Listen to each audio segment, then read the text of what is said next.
أخرى الكرة تبعد من جانب مدافع المنتخب البرتغالي، وبالتالي سرعة المباراة، رتم المباراة السريع، رغبة الفريقين في تسجيل الأهداف. هذا جول، هذا جول، هذا جول، هذا جول، هذا جول، جول! ملك الريال، ملك لشبونة في المباراة الأولى، ملك ستوكهولم هنا كريستيانو رونالدو يخطف الهدف الأول للبرتغال، وبالتالي هذا ما كان في لشبونة وهذا ما يحدث أمامنا الآن في ستوكهولم، وبالتالي يأتي الهدف الأول لمصلحة المنتخب البرتغالي. يوم آخر، يعني يوم الجمعة يوم، وغدا يوم آخر، واليوم يوم آخر لكريستيانو رونالدو. لاحظ البينية المتقنة مباشرة إلى كريستيانو رونالدو، هذا لاعب ما يلاعب على الإطلاق، حطها بشماله على يسار حارس المرمى إيزاكسون، وبالتالي يزور كريستيانو رونالدو مرمى المنتخب السويدي للمرة الثانية مع بداية الشوط الثاني. كنت ضيع ويحب كريستيانو رونالدو ورفاقه وبلده للبرازيل، ما بالك ان البرتغال تكون في نهائيات كاس العالم في البرازيل. شوف لاحظ معي الانطلاقه، القوه، التسديده. انت ما عليك بعض التسريحات، والله مثلا الانطلاق، مشيته، قصه شعره، هي السوالف امامك الان. كره القدم في الملحق الاوروبي في البطوله كاس العالم الاخيره، وتاهلت الى جنوب افريقيا. تتلقى ضربه الركنيه والبرتغال تتلقى الهدف الأول. الكرة الرأسية اللي تلعب الآن، الرأسية مباشرة، نعم، يظهر الآن إبراهيموفيتش ويسجل هدف التعادل لمصلحة المنتخب السويدي. السويد تتعادل وتولع المباراة أكثر وأكثر، الحافز أصبح حاضرا. ولاحظ الكرة الرأسية مباشرة، الأنيق إبراهيموفيتش يسجل هدف رأسي، يعني كريستيانو رونالدو هدف رأسي في المباراة الأولى، هدف في القدم في المباراة الثانية. هنا طبعا إبراهيموفيتش، والتغطية من مدافع المنتخب البرتغالي لم تكن جيدة، وبالتالي إبراهيموفيتش يسجل هدفين. إبراهيموفيتش سجل هدف. فرصة الآن لإبرا لكي يظهر لاعب آخر، يظهر الكرة الخطيرة باتريسيو في المرمى، والضربة الحرة المباشرة الخطيرة جدا. السويد كلها تقف الآن، انلعبت. الله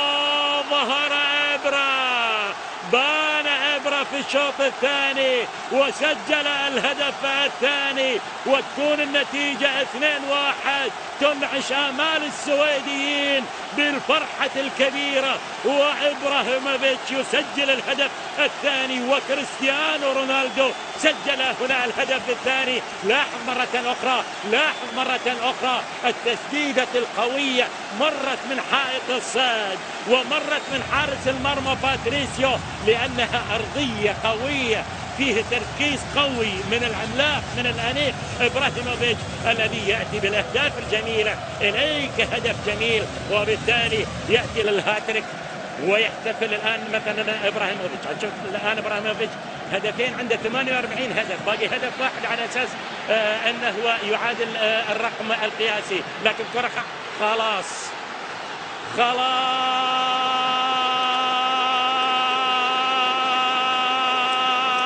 كريستيانو رونالدو كمان وكمان الملك، لاعب الفريق الملكي، كمان في لشبونة، كمان في ستوكهولم، وبالتالي يأتي به الهدف الثاني، والبرتغال تمضي إلى الوصول إلى نهائيات كأس العالم.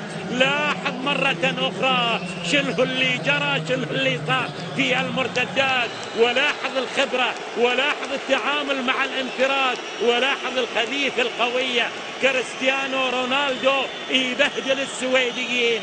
الفتى البرتغالي الملكي يبهدل السويد في لشبونة وفي ستوكهولم. وهنا الهدف الثاني، الرد أتى سريعا من كريستيانو رونالدو، وبالتالي يأتي ويسجل الهدف الثاني في ستوكهولم على أساس النتيجة 2-2 وفي ستوكهولم، وبالتالي هدفين امامك. على فكره شوف حتى المنتخب السويدي اللي نتذكر في التصفيات يوم ما لعب امام الالمان في برلين 4-4 في سولنا هنا، وهنا يمكن الثالث.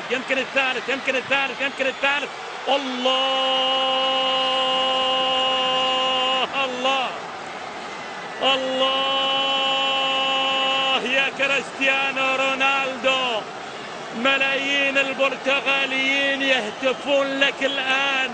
عسى الليالي تسعدك يا كريستيانو، عسى الليالي تسعدك يا كريستيانو رونالدو، الفتى الذهبي للبرتغال الذي يتفوق الآن بما لا يدع مجال للشك على إبراهيموفيتش، ويأتي ويسجل الهاتريك، ويأتي يعني مع هدف لشبونة يكون مسجل 4 أهداف. كريستيانو رونالدو الذي يتألق ويواصل تألقه، ولاحظ الكرة اللي يستلمها ويتقدم في سقف مرمى إيزاكسون يسجل الهدف الثالث. أنه أفضل لاعب كرة قدم في الكون في هذه الفترة من الفترات، إنه كريستيانو رونالدو الذي يسجل الهاتريك. وبالتالي عاد الحين تشوف البرتغاليين اللي في ستوكهولم 10 ملايين، وانا اعرف البرتغال عدل واعرف عشقهم لكريستيانو رونالدو ولمنتخب بلادهم.